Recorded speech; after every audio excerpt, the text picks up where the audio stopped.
This episode specifically is presented by the Wine and Cheese Place, which has been locally owned and operated since 1982. The Wine and Cheese Place has 5 different St. Louis area locations in Town and Country, Creve Coeur, Kirkwood, Clayton, and their newest location, Spirit Wine and Craft in South City. The Wine and Cheese Place and Spirit and Craft carry 5,000 plus wines, 1,200 beers, 1,000 whiskeys, hundreds of cheeses, and plus a great selection of specialty food and gifts. They support local whenever possible too. If you go into their sections, they always have a Made in STL section. Plus, their staff is educated and they know just about everything you need to know about spirits, wine, and even cheese. So stop into one of their 5 St. Louis area locations, or you can go directly to their website and order online at thewineandcheeseplace.com.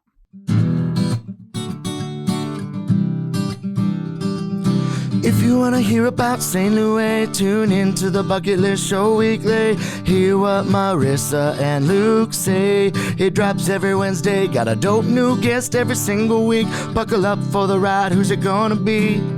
Who's on the show today? They rep St. Louis. What to do in the loo on a late night, or maybe what to do on a date night. Yeah, Bucket List has you covered. They know what's going on. What's going on, they'll give you, hey, 18 different things to do, or 19 if you need one more to choose. Yeah, this city is a place we call home. A place we call home, yeah. What's up, guys? Thank you for tuning into our 73rd episode of the STL Bucket List Show. I'm your host, Marissa Farrell. And I am your other host, Luke Farrell, and we want to continue to highlight the people, places, and events that make St. Louis special. And we couldn't do that without our friends over at the Regional Arts Commission of St. Louis. They're the largest public funder of arts and art programming right here in St. Louis. And if you didn't know, St. Louis is an arts town. There's so much free stuff to do in the summer with your friends and family. So shout out to the Regional Arts Commission. Definitely. Today, we are going to kick it off. We've got a new guest for you guys. We've got Zach Mione with Webster Dry Goods. So thank you for coming on. This is your first podcast. First podcast ever. Yeah. He's a huge podcast guy, but never been on one himself. So It's my first invite. Thank you. Thanks for coming on. So we always start off just introducing our guests and just having you share your background, where you grew up, if you're actually from St. Louis, if not, family, your support system, what that looks like for you. Sure. Yeah. So I'm not from St. Louis. Oh. I am from New York. I did not know that. Yes. Cool.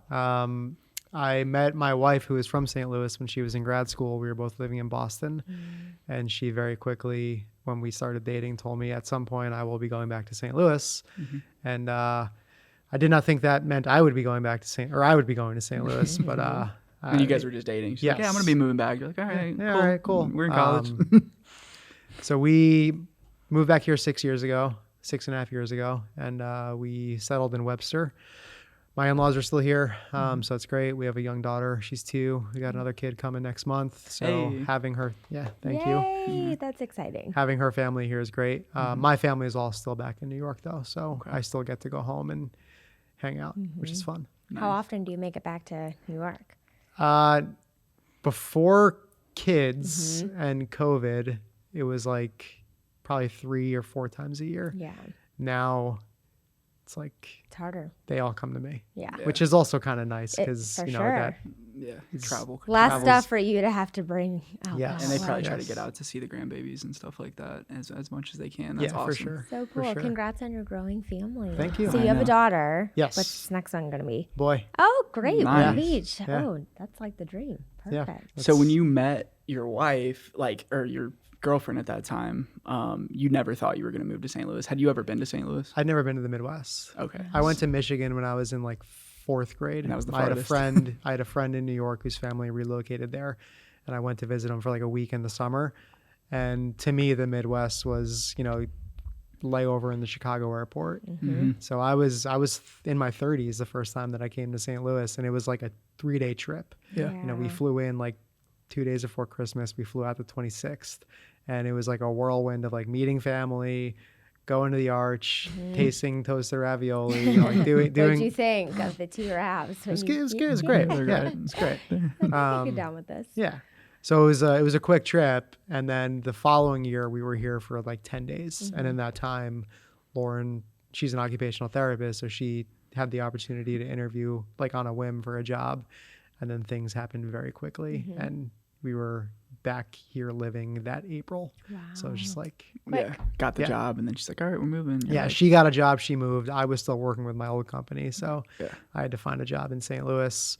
And then when I did, I came out and we've been here since. Man, that's awesome. Moving for love. Yeah. Moving for love. A lot of So people what do did you that. feel about, because this is interesting, because a lot of the guests that we have on, a lot of people in St. Louis, as you know, have been born here and they build their businesses here. And that it's part of the reason I love St. Louis, but probably from your point of view, it might be a different reason because you came here as a transplant and you had to kind of find your niche here. So like, how long did it take you to like really discover, the true beauty of the city? Or like, did you kind of fall in love pretty quick? Did she show you the spots, or did you kind of do your own thing? Yeah, I mean, I think St. Louis changed a lot while Lauren was gone. So we kind of got to discover things together, which was great.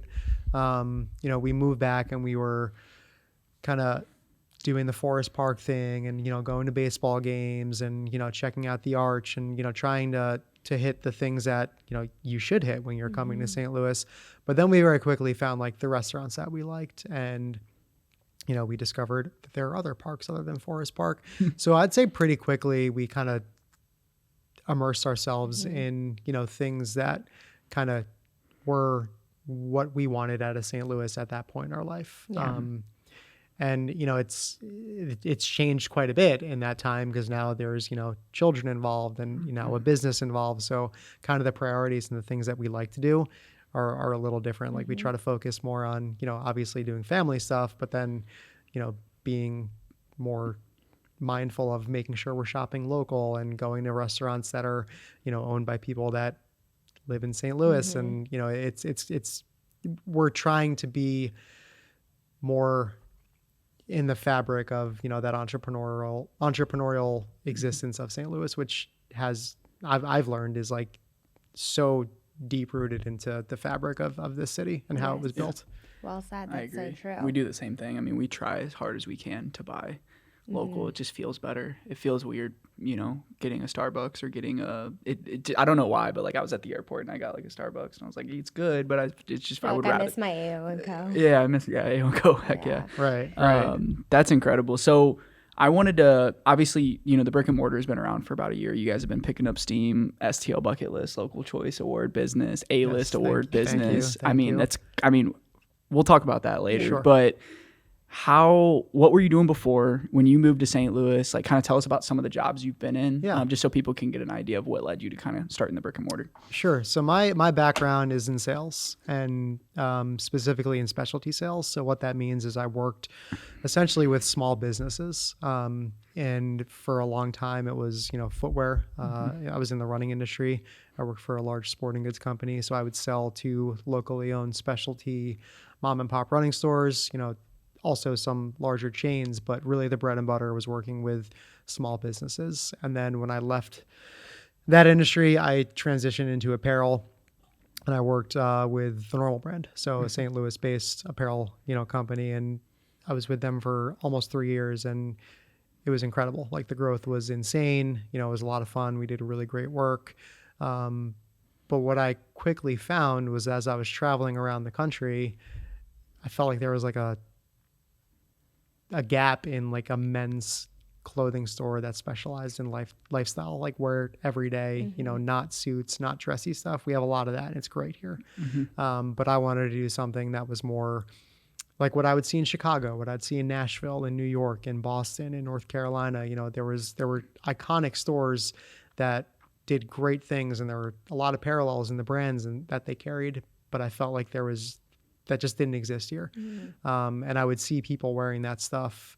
And it was like, you're either buying it online or you're buying it, when you travel. Yeah. And as somebody who, before I opened the store, like I still wanted to support local because that's how I made my money was selling to local businesses. I was like, well, what if this did exist? And it was just kind of like, an idea that I had and that was it. And then we just continued to do the job and, that was great too. So yeah, I've kind of always been adjacent to it. and worked with small businesses. And based, to answer your question, I was in sales. Yeah. But you've been in the industry, so you know the industry more than just somebody that just wants to open up a shop and have clothes that they like. Like, you've been around these brands a ins lot. and outs. Yeah. That's Maybe. that's what I thought. Yeah. Whether or not that's true, or Yeah. I learn things every day. Yeah. So how soon after then, like, you had that idea, did you like run with it? it took a while. Okay. For a number of reasons. One, like, location was key. I thought that Webster was the perfect place for it. We live in Webster, but also it's getting younger. The demographics made sense. And, with some of the new restaurants and businesses that have opened there in the last, 5-6 years, it's become a destination for people in St. Louis and even, outside of St. Louis in the metro area. So it was a waiting game, but it was also a tough decision because I had to make a decision to leave a good job with a company that was growing with people that I liked working with. So I would say probably a year. We really sat on it for a year. And then once a location became available that we ended up leasing, things kind of moved quickly with really kind of forming the business. And then things didn't move quickly with, securing the lease and things. So it was probably like 16 months of like, I think I'm going to do this, till when it was like, okay, we're doing this. This is going to happen. And that was, when was that? What month was that? So I left my job in the end of May of 2022, and basically spent all of June and July building out the space to open in August. Oh, wow. So in that time, like, I went to market and I placed all my orders for product and, picked out fixtures or, built fixtures. And you did all that in about a 60-day period. Yes. Like everything. Yes. You had the store ready to go. Yeah. I mean, it was just get open, and you can make it your space as the store is open, because, we needed to get that working capital and get, people in the store to Get really some know who we sales, were. get For some sure. branding. For sure. That's amazing. I love it. I mean, we've been there a couple Yeah. times already. I and it's enjoy just it. I nice. enjoy being in there. I do. It's Yeah. cool. I just like looking at everything, and like, it's a good vibe. Like, just even like we met that one guy, another customer, and we're just like chit chatting away in there, and it's a good vibe for sure. And really, like you said, it's like you get that, like when we go to, Las Vegas or New York, you're in Times Square, you get to shop at all these like cool stores that you never, like, you can look on their websites, but there's something that people are like longing for. It's like, we want to buy from people, like, it's like, I don't want to use the screen to order my food at Crazy Bowls and Wraps, when, that, like, just little stuff. I don't know why I just said Crazy Bowls and Wraps, but shout out Crazy Bowls and Wraps. But like, the screens, like, we don't want the screens. We don't need more technology. We need more people to people. Like, imagine, like, that's what I love about Webster. And even just when you pull up to your spot, like, there's so much stuff to do. It's bustling, and that's probably why you guys love living there. I love Webster. Yeah. What'd your wife say about it when you were opening it? Did she like was she on it, or was she? She was extremely supportive, but nervous. Yeah. Which is the right kind of way to approach it. No, I mean, if I didn't have her blessing, it wouldn't happen. I wasn't, like, that's, it's my family comes before anything. So Absolutely.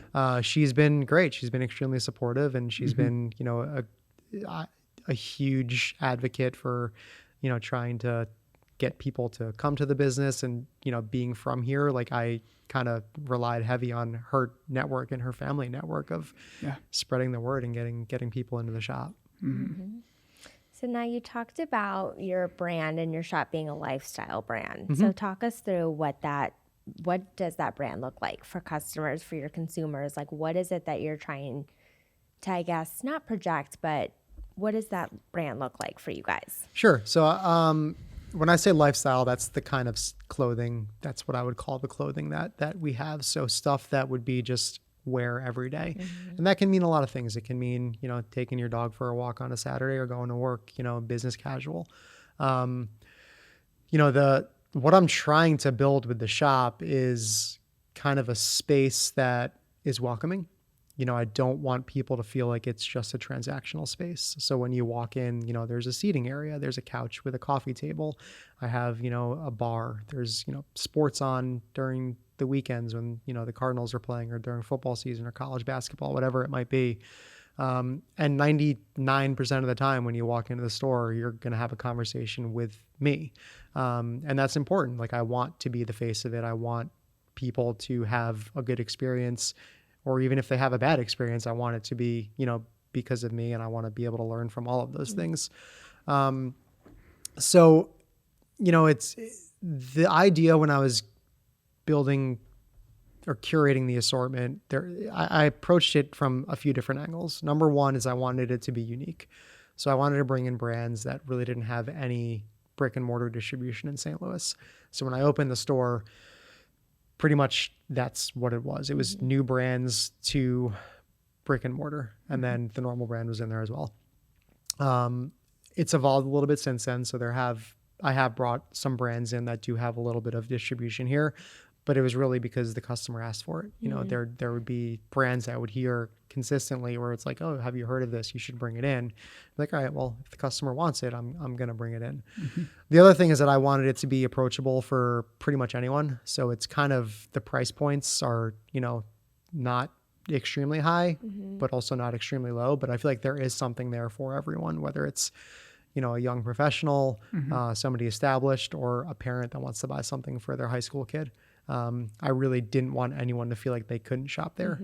And then, because again, I don't mean to keep hammering it, but like, because we are a Webster family, I also wanted to feel like a place where if you're out for a walk with your dog and you wanted to use the restroom because, you've been out for 2 miles, like you could walk in and feel comfortable asking me for that, or for a bottle of water, or, a beer on a Friday night. Like I don't want it to only be a store where, you're handing me clothing, I'm handing you a bag, and we'll see you next time. Yeah.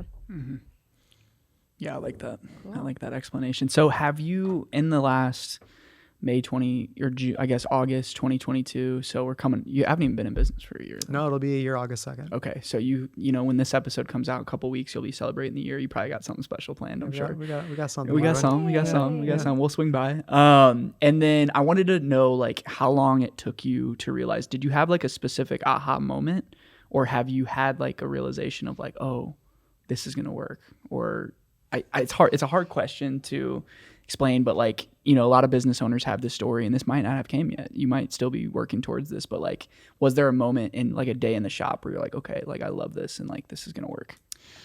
There's a lot of those moments. Yeah. But I would say there's also a lot of those moments that are kind of the opposite, where it's like, oof, what are we doing here? The anxious feelings and stuff like that. Yeah. I guess like, no, I haven't had like that aha moment where I've been like, all right, this is 100% going to be something that's going to be awesome and successful. And I'm happy that I haven't, because I don't think I've earned it yet. Like, we haven't been open for a year. Yeah. If that had happened, I think it'd be false. A year is nothing. And I don't plan on this being a 3-4 year. Like, I want this to be something that, if my daughter wants it in 24 years, like, it'll be an option for her to do that. It might not look like it does today, but maybe it'll, it could look like something else that's, still meaningful.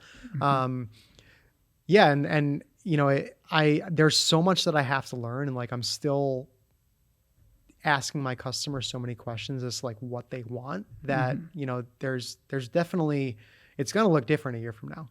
Year one was like, bring in brands, kind of throw some stuff on the wall, see what works, analyze the data. Year two, kind of refine it. Year three, refine it more. So it's going to be an evolving process. I would say like, for the most part, I'm happy with how things have gone. Like, there definitely are mistakes that have been made. There have been hard lessons, but that's anybody who is starting a business. If they're not having that, like I don't know. I think you need those days. You need those moments. You need those lessons. They just kick you, and then you just get home and you're like, all right, I need to get back in I just need to get back to work. I had one of those days yesterday, I think. Yeah. It's also like iron sharpens iron, right? Like, it's those moments where you feel defeated, where it's like, okay, how are we going to overcome this? And when you do, it's like the best. And then you're like super ready to do whatever it takes to, make the next day better. Yeah. Take on the next. Yeah. So then with your brands, how do you like figure out which brands that you want to incorporate into your store? Besides people asking for some of the few that, you were talking about. Yeah. So, Again, part of it is like finding things that are not distributed to the area. When I first opened, it was like, what do I like? That is not a good buying strategy. So it's kind of, trying different things. And, if you're noticing that something's catching on, it's then, going a little bit deeper and building it a little more. And then also, being able to kind of swallow your pride and be like, something that you really like didn't work. So maybe it doesn't need to be in the store, even though you really like it. Like if your customer doesn't like it.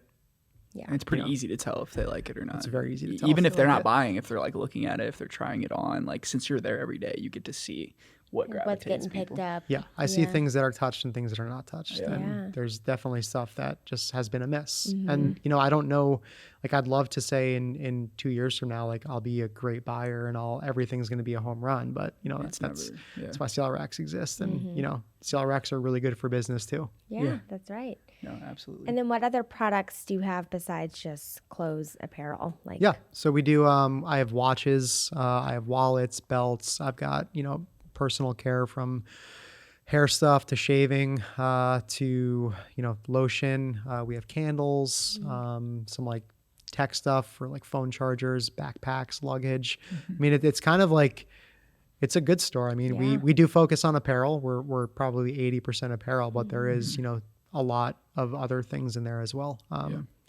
And it's those things get shopped just as much as the clothing does. And there's a difference, like, wearing even just the t-shirt that I bought from there, the Support Live Music one, like love that tee. it looks good. It feels good. Yeah. It like fits me right. And, it doesn't like look wide. It doesn't make me like, it just fits good. And same with the polo I got and the swim trunks were a hit. People were they feeling were a those. hit on Those vacation. were well worth it. I picked those out. I did. Those were fun. They feel different though. Like they just like the quality. I bought trunks and stuff from like places and like I used to be a discount shopper. And as you get older, we're 27, 28 now. It's like, I really just want to, I'm done growing. Quality. I just need to get something that's going to be nice every year. Yeah. Still trying to figure out the washer and dryer situation. Like you told me last time, we got to start taking those clothes out quicker, I'm just kidding. But so I wanted to ask you, as a business owner to business owner, do you have entrepreneurs in your family? Have you leaned on anybody in your specific family, or do you have mentors here in St. Louis that you've leaned on? And just kind of tell us about that, because that's something that I'm really trying to do, is just start asking people more questions instead of failing on my own. Yeah. So I have a support system, fortunate that I was in the apparel industry before starting this. So I have some friends throughout the country that own successful stores that have been there, 5-10 years, and they've been great. They've been great at answering a phone call, kind of talking me off the edge. My uncle owns a business in New York City. It's a very different industry, but he's kind of talked more about like making sure your finances are in order and more of just like the business side of things. And I do have a group here in St. Louis that I talk to. Nice. I've got an entrepreneurial group that I meet with. Awesome. Of people that have been in business for a little bit longer than I have for the most part. But it's like kind of great to hear that people go through similar struggles that I do, or they have successes. It's nice. And then just like there are people that I talk to not frequently, but that have been, like Jason from Strange Donuts, has been incredible as far as, telling me all of the things that maybe other people wouldn't tell me, just directly, like, very direct. Just being direct, like, you know what to do, you're just not doing it. So do it. Getting on your ass. Yeah. Shout out Jason. He was one of our top podcast episodes. He's the best. Yeah. So yeah. And then, Paisley, the women's boutique next door, like Stacy's been a great resource. She is literally, when I opened, would walk customers into the door just to show and them. just be like, hey, this is the new men's store. You need to shop here. But also answering questions and letting me borrow fixtures if I needed things. Like, yeah, I've been very fortunate to have people in my, circle that have been generous with their time and, given advice when asked. Yeah, I think, I don't know how it is in other cities, but like St. Louis has really been helpful. There's not really nobody's really competing. Everybody's just really trying to lift each other up. Like, at least in my experience. I mean, there are people obviously that are competitors, but even people in my same industry in marketing and digital, like we're sharing referrals, we're helping people grow. And then when you ask people, like, me being, when I was like 25, I would just like send a message to somebody like Jason or somebody like these guys that have been in business in St. Louis in a long time, and they just answer your questions. Like, I feel like that's not normal, but I guess that's part of being an entrepreneur. Is then now in a few years, you're going to pass that knowledge down to the next guy that opens a men's shop somewhere else. Like maybe somewhere he might be your competitor, Sure. Yeah. I mean, the other men's clothing stores in the area, I have fine relationships with. I mean, if I don't have something that somebody's looking for, I will always send them to another place if I know that they have it. Yeah. And I feel like that's been reciprocal or reciprocated from the other stores. So, and this being the only place I've had a business, I don't know if that's normal, but it's great. It's nice to know that, you can kind of lean on people. Yeah. Yeah. But also, like, at the end of the day, you're giving the customer what they want, and you're still driving them to shop local. Yeah. Right. Which goes beyond just, again, the transaction. Right. What's your favorite thing about your business and what you do? My favorite thing about my business and what I do, I mean, as far as it being a job, my favorite thing is that I get to go home every night. I used to travel a lot. So, the hours are very friendly for, Monday through Friday at least, or Tuesday, whatever, being a husband and a father. I mean, my favorite thing about the business is probably just that I did it. I mean, I feel like people say a lot of things, and there's a lot of people who have ideas, and, they're not always fortunate enough to follow through. Not that they don't want to follow through, but like, I was fortunate enough to be able to follow through. So I think just, it's just owning the business is like I don't know. Having it. Yeah. Just having it and like taking that risk and, being there and enjoying every day of it. And seeing that, it does, for the most part, make people happy. Yeah. And it's nice, like, creating in community as well. It's like you created this business, like you said, location was really important for you. A lot of people are like profit, but it's like you want to be in the neighborhood.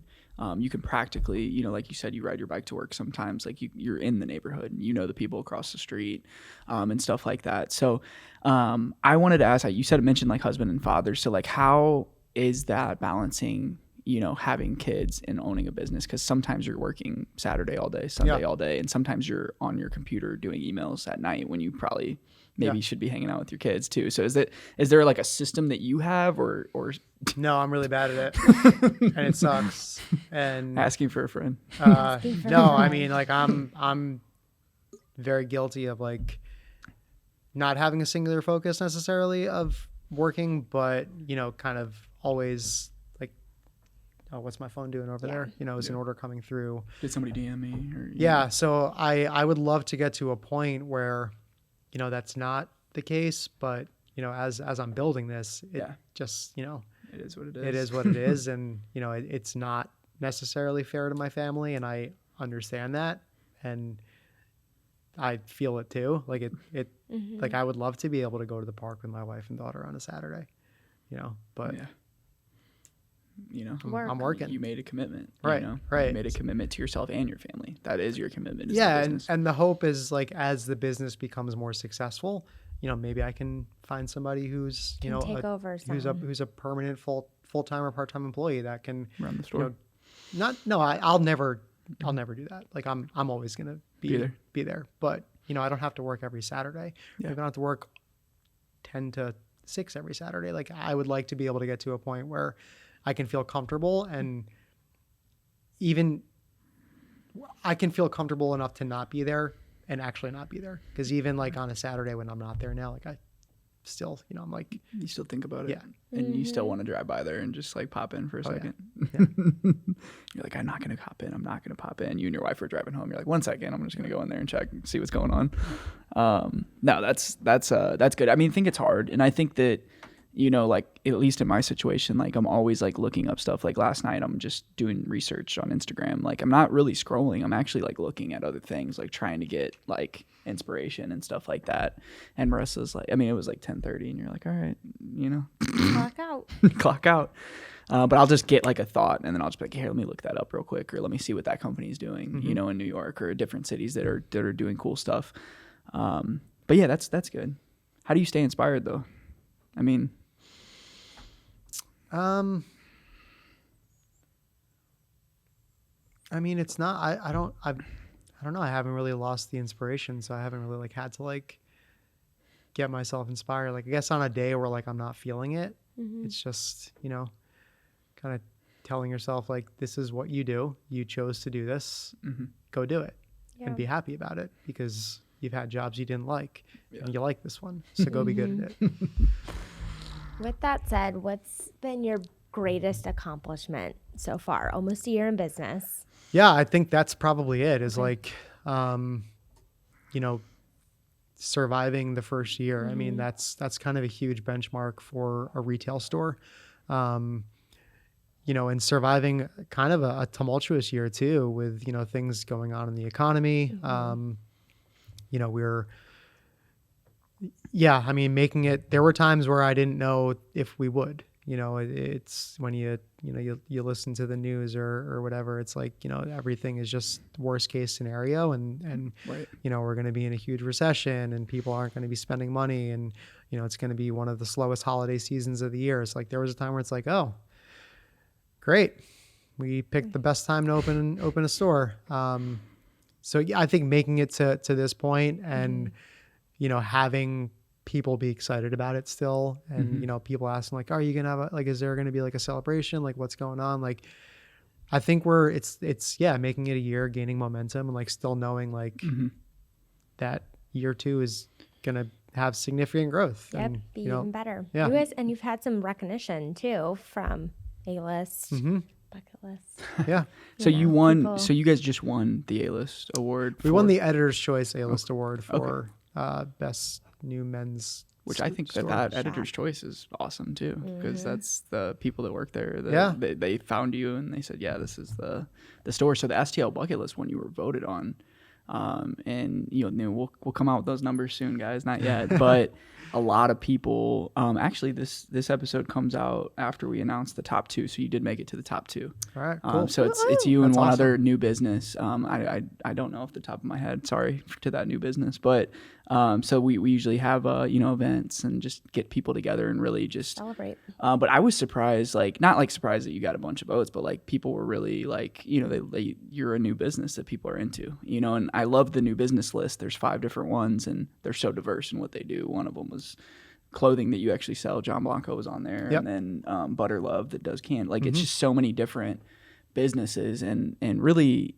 you know, our audience is different than the magazines. It's a younger audience, so that's good, and it's like people are really realizing it. So that's exciting. So how does that make you feel? Because I think that external notoriety, like your wife can say you're doing great, your family can say you're doing great, but for some reason, sometimes like when you get an external push, it's like, wow. Yeah. So both of those things so winning the Editor's Choice from STL Mag for the A-List, like I didn't even know that until a customer told me. So that was like a huge shock. I was like, oh, that's pretty cool. Cause like I didn't even know this was a thing. So thank you. Yeah. With STL Bucket List, like I'm so bad at social media. I am So too. I like didn't even like put anything out there until like the day before voting was supposed to end. So for people who did it on their own, thank you. Yeah. And it's, you know, from some of those people that I mentioned earlier who I talked to about business, they've been getting on me about the social media thing. Yeah. So yeah, I mean, both of those are like incredible. And, you know, I think, again, it brings me back down to like those wins where it's like, you're not going to be huge in the first year. You're not going to be huge in a day. And I think like I get caught up in like, you know, when am I going to be on par of like this store in New York, or when am I going to be like, you know, and it's like, it doesn't matter, like whatever, you know, I just want to be me and I want my store to be successful, and that can mean a million different things. But the fact that people care and like they're taking time because I voted, I did want it. It wasn't the easiest thing to do. I mean, you got to go through a bunch of pages. Page 3 for the businesses. Yeah. So for the fact that people took time to do that, I mean, I'm so thankful. And it's awesome. And I'm sure some of those people have maybe been to my store once, or maybe they haven't been yet, but they want to. And you know, like it's cool. It's just really awesome. Yeah, I love it. Yeah, I love it too, and I think it's just nice to. And the reason we do it is just to. It's not like a competition in our mind. It's just to bring awareness to people that are doing really cool stuff. Yeah. And we're customers of yours as well, and we're going to continue to be. So we definitely want to be at the 1 year anniversary party. Yeah, talk us to your upcoming events. Like, what's going on that Yeah. people can come out and He's like, I'm support. still working on it. Well, it's going to be the last weekend in July. I think it's like the 27th. It's going to be that Saturday. We're just gonna have a big old party. We're gonna, have some drinks. We'll have some food. Probably have some live music. Trying to see about doing like a band or a DJ. But it'll be fun, and we're gonna have some of the other businesses in Webster participate. So like Perennial, we're brewing a beer, which Nice. is just fun. That's awesome. Yeah, we dry hopped it yesterday. It's cool. So What's it called? It's called the Webster Dry Hopped Goods. That's cool. Yeah. I like You it. saw the artwork for it and everything already, or We have not made the artwork yet. Okay. My wife is she's gonna make the artwork. She's she's working on an incredible artist. Yeah, so it's gonna be fun, and That's we're gonna make it collaborative with the other businesses. So there'll be some gifts with purchase. There'll be some raffles. It'll be a good time to stop by or spend a day. Yep. Very family friendly. Nice. Yeah, it's gonna be fun. Cool. Cool. Yeah, we'll be there. So it is the STL Bucket List show. Yeah. Our STL Bucket List really means to us, it's not like, the things you talked about earlier where it's like the arch and all these things. Like our idea of an STL Bucket List is, things that we enjoy to do together. So whether that's, a picnic in the park or, the farmer's market on Tuesday nights, like there's things that are our idea of a bucket list. That's why we created the page together. But we like to ask our guests what's on their STL bucket list. So no pressure. You don't have to think too hard, but like we'll do two different ones. So the first one is going to be your STL bucket list, like places you like to go. And then the second one will be like family day. Okay. Or some places you might go with the family. So we'll start with you. What are some spots you guys like to eat? What are some bucket list spots that people need to check out? Maybe parks, activities, things like that. Yeah, so we are huge fans of Olive and Oak. It's our favorite restaurant. Yeah, great restaurant. Yep. Love what they're doing. So that's like my wife and I's spot. We love sitting at the bar. We are huge fans of Coma Coffee, huge fans of Omen Coffee. We like coffee. Coffee shops are the best. Yeah, we're both runners. So like a run around Forest Park or on Grants Trail. Great way to start our Saturday morning. Nice. I do think the best toasted ravioli in St. Louis is at O&O Pizza. Sorry. Is it? Okay. Yeah, We'll write that. it's pretty phenomenal. I like O&O. Yeah, it's a good spot. That ownership group, they're just amazing. Yeah. What they're doing at Webster is really like probably one of the catalysts in that city for what they're doing. Yeah, I went to my first soccer game a couple weeks ago. That was awesome. Good time. That's cool. Loved all the local spots in there. Yeah. Yeah, you can eat bulk and treat box for dinner. Yes. Nice. Which is amazing. There's a long ass line though Yeah. if you want to try to get Balkan That's treat. okay. It's okay. I'll Worth wait. it. I'll wait. I'll wait. I love the beer scene in St. Louis. It's like the new Modern that opened up. That tap room's awesome. Yeah, that's a cool spot. Perennial in Lockwood's great. Narrow Gauge out in North County. I think we have just incredible stuff happening here. Family Day. We've been doing the Tower Grove Farmers Market on Saturday mornings. My sister-in-law has a little booth there sometimes. Really? So like we'll take our daughter there and eat some food, let her play on the park, do the splash pad if she's feeling it. Great start to the morning. And then I unfortunately usually have to go to work after that. Yeah. But then, like a patio and on a night, like I said, we have a 2-year-old. So like indoor dining is hard. Outdoor dining is great. And we usually do keep it pretty local in Webster. What's your daughter's favorite spot? Probably O&O Pizza. Yeah. Yeah. They're Get just her a slice and they're just so good to her. Yeah. Like the staff there is incredible, and she loves going in there. like because everybody talks to her and she feels like they let her they just play games Do with her her. and thing. Yeah. It's just there's never any like she's in the way or it's Yeah. just always Yeah. everything's always fine. Cute. So you said your sister-in-law has a booth there. What does she sell at the market? She does like rubber stamps on clothing. So it's called AP Crafted. Okay. We probably looked over it. Yeah, we go like there to a lot. go. Mhm. Yeah. It's right across from where we live, so we, Oh, cool. we make our way there Tuesday nights. It's Yeah. a little less crowded. Tuesday nights is actually low key like what I think I posted like It's if like you a know you know Tuesday- It's hip. because Okay. it's so much chiller. You know Okay. you can I mean, actually obviously shop. there's less you know. vendors, but Yeah. it's just It's a good for little- grocery shopping on Yeah. Tuesday Gotcha. nights. Yeah. But yeah, St. Louis, the beer scene, you're right. Like sometimes we take that for granted just because we're here all the time. Like we have so many great breweries. Four Hands is doing another one in Chesterfield, which is going to be huge. That's a good bucket list. Yes, that it was a good was. one. We've had Aren't they some. doing it with Kirkwood too? I think they are. I think they have one, but that's been 2 years now. I haven't Yeah. seen any. Progress. It's the Caboose over there across Yeah. from Billy G's. Yep. Yeah, Kirkwood's a good spot. So what? I just have one more question for you, just because you're so fresh in the new business. But I guess you've been at it for the last 2 years, but fully for the last year. But like, if somebody came up to you, like a young guy or girl, was like, hey, like, what advice would you give to them if they asked you, like, hey, like, I want to start this, what do you think? What would be like one of the first or second pieces of advice that you would give to them? Be committed. If you really want to be an entrepreneur, if you really want to start a business, know it's a commitment, and it's not just a commitment when those hours are open. I mean, it's a commitment, and you have to own it 100%. And you're a brand, and you have to be willing and want to do all of the little things that are tough, and make those sacrifices to make it successful. But if you're willing to do that, it's worth it. Also ask for help. If you don't know, or you don't think you know, or you think somebody can help you, ask for help. Yeah, love that.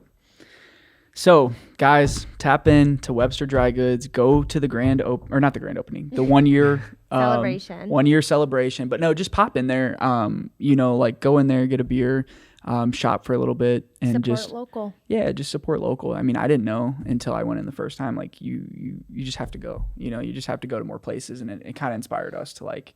We went to another place that day too, because we were like, let's just pop. You just never know. Like social media doesn't tell the full story, and I know you're gonna get better at social media, like you were saying. But Speaking of to end it, how can everyone find you via social? What are your sites, links, @? So we are at Webster Dry Goods on Instagram, and we are at Webster Dry Goods on Facebook, and we don't have a Twitter, we don't TikTok, but we're at 229 West Lockwood in Webster Groves.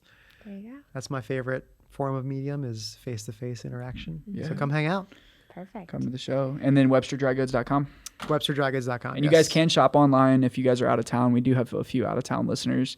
But yeah, we'll drop the details of the 1 year celebration once you get those finalized and then the podcast comes out. So Zach, thank you for coming on the show today. Really loved the conversation. I think we gained some insight today.